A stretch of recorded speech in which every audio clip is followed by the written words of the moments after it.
आज थोड़ी देर पहले स्मृति ईरानी जी, केंद्रीय मंत्री स्मृति ईरानी जी ने दिल्ली नगर निगम के चुनाव रुकवाए जाने को लेकर कुछ जस्टिफिकेशन दिया है। केंद्रीय मंत्री स्मृति ईरानी जी ने दिल्ली नगर निगम के चुनाव रुकवाए जाने को लेकर कुछ जस्टिफिकेशन दिए हैं। उन्होंने बहाने लिए हैं कि दिल्ली सरकार नगर निगम को पैसा नहीं देती, इसलिए नगर निगम के चुनाव रुकवा दिए। ये तो मजाक है। मतलब दिल्ली सरकार पैसा नहीं देती इसलिए आप नगर निगम का चुनाव, पहली बात तो ये झूठ है।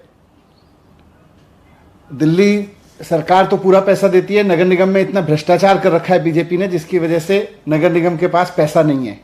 ये स्वीकार करना पड़ेगा आपको। दूसरी बात, ये बचकाना बहाना है कि दिल्ली सरकार पैसा नहीं देती इसलिए हम नगर निगम के चुनाव रुकवा दे रहे हैं। ये क्या मजाक है। मैं केंद्रीय मंत्री माननीय स्मृति ईरानी जी से 3 चीजें कहना चाहता हूं।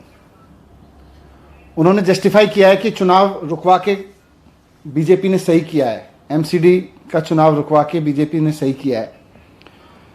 पहली बात तो मैं उनसे कहना चाहता हूं कि मैडम, ये कांग्रेसियों की तरह रोना बंद करो। जब देखो हाय रे, मर गए रे, पिट गए रे, सरकार ने पैसा नहीं दिया रे, ये तो कांग्रेसियों की आदत है। आप कांग्रेसियों की तरह रोने लगे। कांग्रेसियों की तरह रोना बंद करो और हिम्मत से नगर निगम चलाओ जितने दिन आपके पास में बचे हैं। काम आपकी सरकार ने कुछ किया नहीं। 15 साल आपको बीजेपी को मौका देके देखा, दिल्ली के लोगों ने बीजेपी को, वहां काम आपसे किया नहीं। और जब 15 साल बाद जनता आपको हटाने का मन बना चुकी है और अरविंद केजरीवाल जी को एमसीडी में देखना चाहती है, एमसीडी में भी केजरीवाल का नारा लगा रही है, तो फिर आप हाय रे, मर गए रे, केजरीवाल ने पैसे नहीं दिए रे, दिल्ली सरकार ने पैसे नहीं दिए रे, पैसे नहीं मिले रे, पैसे नहीं मिले रे, तनख्वाह नहीं मिली रही। अरे आपका लोगों ने भ्रष्टाचार इतना कर रखा है, पैसे कहां से आएंगे? आपके पास पैसे बचेंगे कहां से? तो पहली बात तो मैं आपको यही कहना चाहता हूं कि कांग्रेसियों की तरह रोना बंद कीजिए मैडम। दूसरी बात, मैं ये भी रिक्वेस्ट करना चाहता हूं कि आप दिल्ली की रहने वाली हैं, दिल्ली में ही रहती हैं, आप जरा दिल्ली में घूम लीजिए। आप देख लीजिए कि भारतीय जनता पार्टी के नगर निगम ने पूरी दिल्ली को कितना गंदा करके रखा हुआ है। हर गली कूचे को कितना गंदगी फैला के रखा हुआ है, कितना कूड़ा फैला के रखा हुआ है आपके नगर निगम ने। भ्रष्टाचार कितना फैला के रखा हुआ है और कितना कूड़ा फैला के रखा हुआ है। अगर हिम्मत है तो चुनाव का सामना करके दिखाओ। दिल्ली की जनता इस बार आपको 10 सीट भी दे दे तो बहुत बड़ी चीज है। आपको भी इस बात का पता है कि इस बार दिल्ली की जनता भारतीय जनता पार्टी को नगर निगम में 10 सीट भी नहीं देने वाली है, इसीलिए आप चुनाव से भाग रहे हो।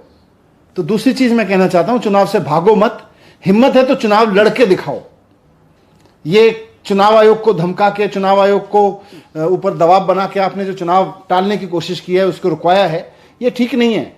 लोकतंत्र में राजनीतिक पार्टी के पास सबसे बड़ी ताकत चुनाव होता है।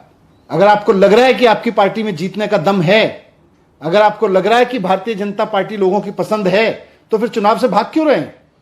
डर के क्यों भाग रहे हैं? चुनाव से लड़िए ना। चुनाव होने दीजिए तय समय सीमा पे। चुनाव आयोग को धमका के आपने चुनाव रुकवा दिया और फिर कह रहे हैं हम तो जीते हुए लोग हैं। आप डरे हुए लोग हैं, आप भागे हुए लोग हैं, आप चुनाव से भाग रहे हैं। दूसरी चीज ये, और तीसरी और इंपॉर्टेंट चीज, आज देश को यह पता चलना चाहिए कि आखिरकार भारतीय जनता पार्टी ने और केंद्र सरकार ने दिल्ली के चुनाव आयोग को आखिर क्या धमकी दी है। सीबीआई की धमकी दी है कि चुनाव रोक दो, नहीं तो सीबीआई छोड़ देंगे आपके ऊपर।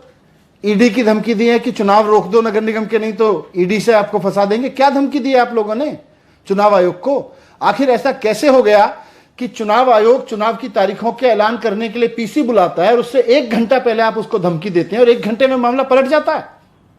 फिर चुनाव आयोग कहते हैं हम चुनाव टाल देते हैं, चुनाव रोक दिए, तारीखें रोक दी जो चुनाव आयोग ने तय कर रखी थी। तो आप बताइए देश के सामने कि आपने क्या धमकी दी है? सीबीआई से फंसाने की, ईडी से फंसाने की, या किसी पद का लालच दिया है आपने चुनाव आयोग को?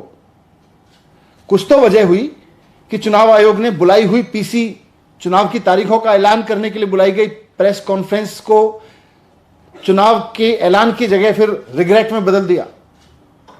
तो आप बताएं देश को कि आपने चुनाव आयोग को किस तरह से डराया, धमकाया। चुनाव रोकने के लिए आपने कौन से हथकंडे अपनाए, पद का लालच दिया, ईडी की धमकी दी, सीबीआई की धमकी दी, आप बताएं। क्योंकि चुनाव आयोग जैसी संस्था अगर सरकारों के कहने पे चुनाव टालती रहेगी तो देश कमजोर हो जाएगा, लोकतंत्र पूरी तरह से कमजोर हो जाएगा।